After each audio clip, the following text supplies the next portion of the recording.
from the Daily Mail. And there's some context to this story. Democrats reject prayers for Charlie Kirk as moment of silence devolves into House floor shouting match. And so my understanding, Libby, you were telling me before that Mike Johnson had a moment of silence for Charlie. That's right. And then what happened next? Lauren Boebert wanted to extend it, but the Democrats started yelling? That's what I could understand. She wasn't mic'd, so it was hard to hear. I saw the clip going viral, and again, it was Tommy who hit me to it, and we went back and looked on C-SPAN and pulled the full clip, which was like 2 minutes. Mike Johnson called for a moment of silence. Let's play this and see what we have. The chair would ask that all members present in the chamber and those in the gallery please rise for a moment of prayer for Charlie Kirk and his family.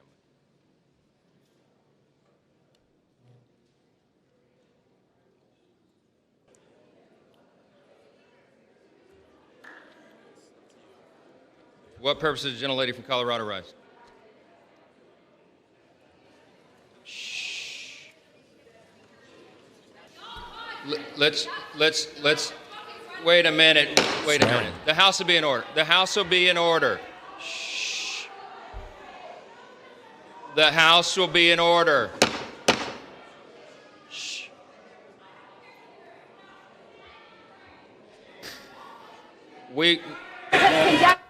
Whoa. The House will be in order. We will join prayer right after this, okay? The chair lays before the House a communication. So what the Daily Mail reports is that, chaos devolved when Mike Johnson attempted to lead a prayer for Charlie Kirk. So I think what you were saying was correct. Democrats were against the request for the prayer. So there was a moment of silence. Mm-hmm. When Lauren Boebert requested a moment of prayer, Democrats, some of them began yelling no. Mm-hmm. Yeah. Like Lauren wanted to say things? Is that what it was? One Democrat blurted out, pass some gun laws. Yeah. It's disgusting. That's insane. Anna Paulina Luna yelled, you effing own this. Mm-hmm. She's And then it says, she accused Democrats earlier in the day of being the origin of the violence against Kirk. Quote, I am done with the rhetoric this rotten House and corrupt media has caused. She posted on X shortly after the news of the shooting broke. Every damn one of you who called us fascist did this. I'm exhausted with the fight rhetoric. I mean, if you actually want to throw down and hurt someone and get hurt, that's when you use that term fight. It's not about arguing with people. And Charlie was the epitome of the way to communicate without fighting, the way to get your job done without fighting. He wasn't a fighter. He didn't need to. He was a communicator. And this Elizabeth Warren being like, we need to fight. Have you ever been in a fight, lady? Do you know what happens with professional fighters want to fight you? Don't do that stuff anymore. We got to cool it down. And I got to start with myself.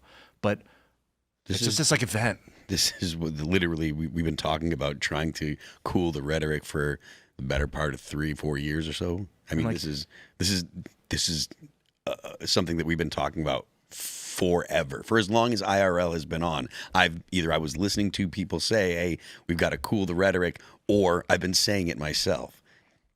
Like, yeah, I don't know what to do, but just saying, "Hey, cool the rhetoric," is not enough. No, it's like not a sufficient machine that's pouring this rhetoric into our country, into our airwaves to make people crazy, to destabilize the country and eat ourselves. There's a significant portion of the population that have been radicalized, like currently on the left.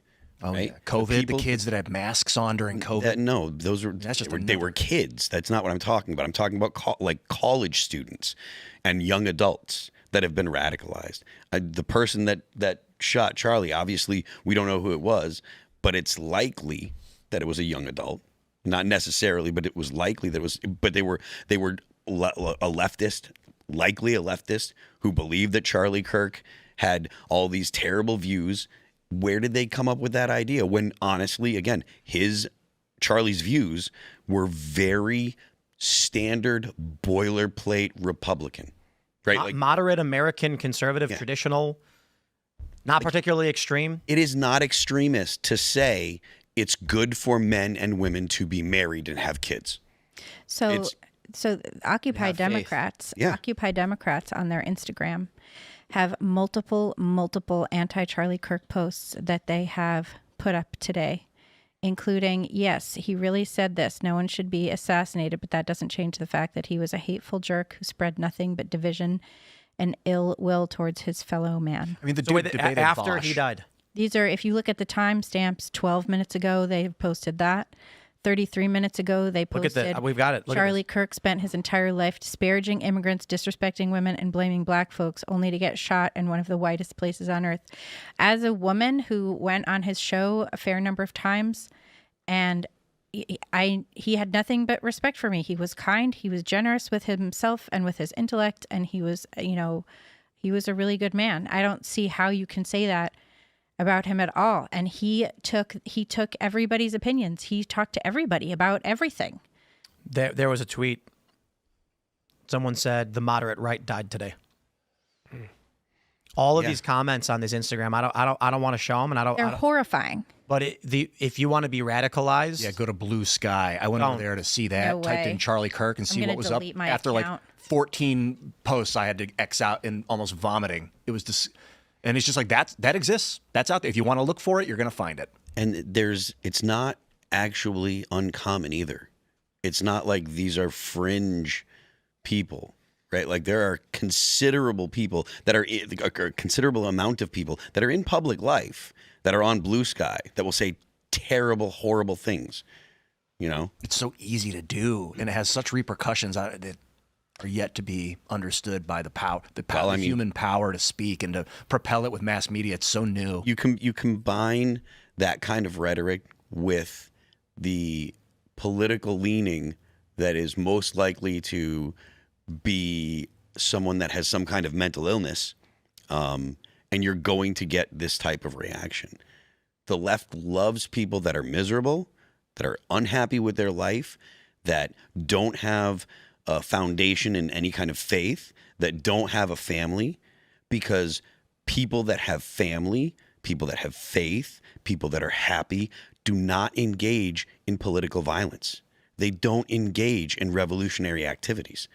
The left needs crazy people. They need people that don't have the same stuff to lose that normal people do, right? Like if you have a family, if you have kids, you're not going to go do something crazy like this because you have kids to take care of. If you have a job that you care about, that's providing for you or providing for your family, you're not going to do something crazy like that because you have a job, you have stuff to do, you have things in your life. They need nihilistic, desperate people that have nothing to lose. And so the crazier the more extreme they can find people, the more people they can find on the margins of society and tell them that the problem is, Christians that are having kids, the happier they are. That's something that Dr. Jordan Peterson used to always say, like, why are more people not speaking out? Because they're busy leading their lives and raising their kids, I mean, is that something that you find? I'm looking at my Facebook. That's why we need leaders. Like Charlie, who are just masters of communicating, led their generation. I mean, think back to when I was in college. I mean, I graduated in 2012. Turning Point was just beginning to start coming to campus. It wasn't at the campus I went to. But the minute that changed in 2013, 2014, that's when you started to see some of the changes in polling and attitudes. And you've seen it more and more with Gen Z. I mean, that they understand what's at stake for public policy. And it's because of a lot of it is because of this work that Turning Point has done. Yeah, they were out on campuses. They were doing so much to get out the vote last year. They were doing stuff too, weren't they? Where it was like, come to this event, this Turning Point event with Don Jr., and, vote early, drop off your mail-in ballot right here, and then come on in, and like that was your ticket in, was dropping off your ballot. That seemed really effective, that was a campus event. I went to my Facebook just to see what people were saying. And while there certainly are some awful statements, a lot of the lefty activist types that I've known since Occupy are calling out the younger left, and the leftists calling for violence. And I respect that. I appreciate that. These are people who have followed me on Facebook, and I followed for a very, very long time. And they're very it was populist left Occupy stuff. So they hate Trump.